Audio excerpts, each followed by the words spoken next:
Yung nga pala, may pinapagawa sa atin si Mang Isko, yung daan dito sa subdivision. Teka, tatakbayin ko. Ayun si Mang Isko. Teka, daanan natin dyan. Mang Isko, ano po ba yung pinapagawa nyo? Aba, bulag ka at bata ka. Ayan na yung daanan. Ay, sorry naman po. Sige, asan po ba yung gamit? Ano sa unang daanan? Sa pinakapapasok. Sige po, kukunin ko lang po. Sige, kunin mo na. Bagal, kumabagal ah. Aba, tarantadong matanda ang putik. Gawin ko na nga lang ano niya. Ayan.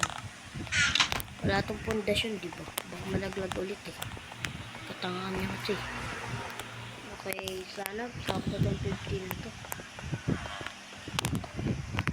Bakit kaya to ni Mang Isko?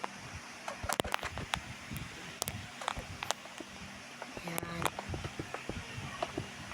Ako, Diyos ko po. Ako, wala tayong pickaxe.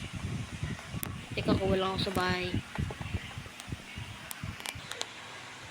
Ayan na. Ayan na yung Mga Isko. Patapos yung Mga Isko. Tapusin natin. May sobra pa. Saan natin ito ilalagay? Yan sa gilid. Ayan. Okay na Mga Isko. Tawag mo ba ako eh? Oo, bring ka talaga ka. Kailan no? Darig ko nga. Ano nga, kasi yung salamat na lang. Sige po.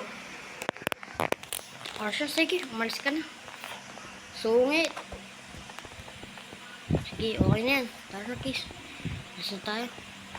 Dito na nga nagtatapos ang video na to. Paalam.